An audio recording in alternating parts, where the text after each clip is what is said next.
Je suis Philippe Rajosepha, je suis le responsable d'Alterancube au sein de l'URSSCOP Languedoc-Roussillon.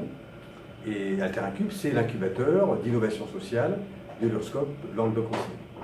Qu'est-ce qu'un incubateur? Alors un incubateur, son objectif est multiple. Un, c'est de détecter des projets d'innovation sociale, de pouvoir les accompagner, donc de les faire passer. En général, on prend des projets qui sont déjà au stade du projet un petit peu avancé quand même. On n'incube pas des projets qui sont qu'au stade de l'idée. Et ces projets, on va les faire grandir, on va les consolider d'un point de vue de la gestion des parties prenantes, par exemple, trouver des partenaires, d'un point de vue de la consolidation de l'équipe, du marketing, de l'offre commerciale, du plan de financement, de la recherche de financement, pour aider ce projet à devenir une entreprise. Et cette entreprise pourrait être coopérative ou non. Et donc, en fait, vous intervenez avant la création de l'entreprise elle-même? On intervient avant la création de l'entreprise elle-même, oui. Et ensuite, comment ça se passe? Comment ça s'appelle ça, les porteurs de projet, ils viennent ensuite chez vous? Ils sont comment ça se passe? Les porteurs de projet viennent chez nous. Ils sont accompagnés donc par un accompagnateur, un coach accompagnateur, qui va les aider dans leur parcours pour trouver des partenaires, pour monter un business plan par exemple, pour les aider à aller jusqu'à la phase de la création d'entreprise. Et dans cette phase-là, ils ont déjà des bureaux ici ou comment ça se passe physiquement en pratique? Physiquement, ils travaillent en tant que porteurs de projet, ils travaillent chez eux, mais ils bénéficient également d'un espace de coworking partagé, ce qui leur permet, c'est très intéressant, de travailler ensemble, d'échanger des idées, d'échanger des difficultés également, c'est important. C'est une relation très très humaine qu'on recherche dans l'accompagnement. Et également, pendant tout le parcours, ils vont bénéficier de journées collectives, par exemple, d'ateliers, où ils vont travailler ensemble. Donc, il y aura à la fois de l'information descendante et puis de la co-construction de leur projet avec leurs pairs, avec des coachs, avec des experts. C'est toute l'aide qu'on peut leur apporter. On leur fait bénéficier en fait de l'ensemble de l'écosystème régional qui accompagne les projets de l'économie sociale et solidaire avec notre caractéristique qui est l'innovation sociale. Alors, qu'est-ce que fait le hackathon là-dedans? Dites-moi. Qu'est-ce que fait le hackathon? Eh bien, le hackathon, en 2017 en fait, aucune entreprise, quelle qu'elle soit, même une boulangerie-pâtisserie, ne peut se passer d'un minimum de stratégie digitale. Et donc l'idée, c'est de dire dans leur projet comment le digital peut les aider à développer leurs solutions, à développer la commercialisation de leur offre. Et parfois, on a des projets c'est le cœur de leur valeur. C'est une éthique très forte sur la façon de procéder. Donc on ne travaille pas sans foi ni loi. Ce sont des entreprises qui travaillent avec un cadre de référence fort. C'est une de leurs grandes valeurs. Et pour autant, on doit quand même développer le chiffre d'affaires, accéder au marché, diffuser l'offre commerciale. Et le digital est un moyen d'accès, un facilitateur très très important qui est aujourd'hui incontournable quand on lance une entreprise, quelle qu'elle soit, capitalistique ou dans l'innovation sociale, peu importe. C'est comme la voiture du 19e siècle, et bien c'est l'Internet du 21e.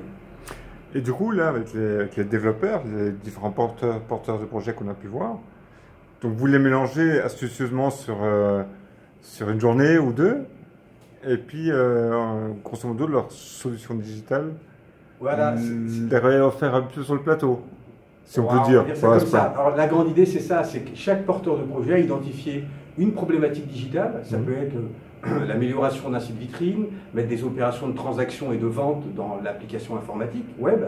Ça peut être également la réalisation d'une application informatique, de géolocalisation, enfin on peut tout imaginer. Ils sont venus avec ce bon de commande. Grâce à Fondespierre et à l'école BeWeb, on a mis en contact des développeurs informatiques, des Scrum Masters également, qui sont des entreprises de l'écosystème régional, qui sont venus les aider, les coacher, et ils ont eu 48 heures pour développer en mode un petit peu, je crois qu'on en est à plus de 300 litres de café sur 2 jours, c'est assez correct, hein. Donc on les a mis en mouvement pour qu'ils puissent produire une solution dans les 48 heures, et ce soir on aura le jury qui se positionnera pour dire voilà la boîte qui a proposé le couple, le binôme développeur-porteur de projet qui a réussi à produire la meilleure solution, la plus efficace.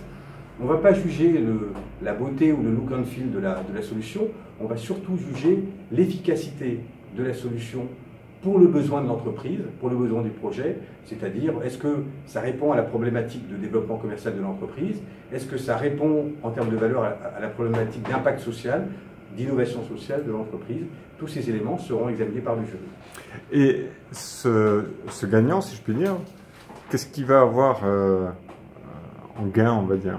Alors son premier gain, c'est d'avoir passé 48 heures formidables. Voilà.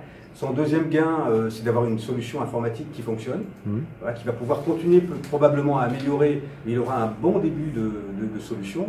Et bien entendu, on a des partenaires qui vont nous proposer des prix financiers, notamment on aura le premier prix, ça sera le prix de la coopération, qui est proposé par la Confédération Générale des Sociétés Coopératives, donc nationale, et également des prix d'autres partenaires. Il y aura un prix de 500 € par un deuxième partenaire, et puis des prix coup de cœur qui seront diffusés également.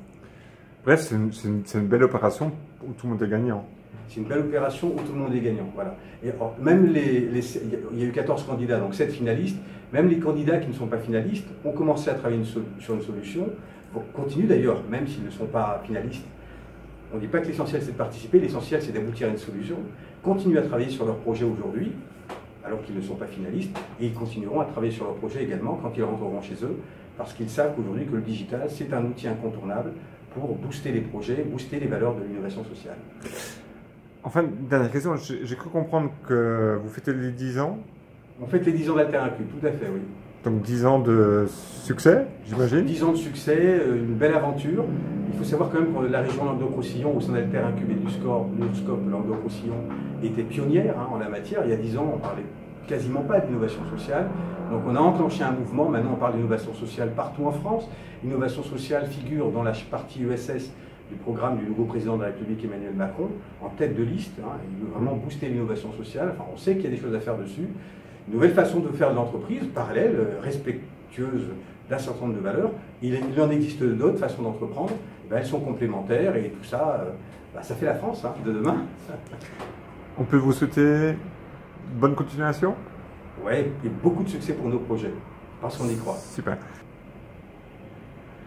Coopération.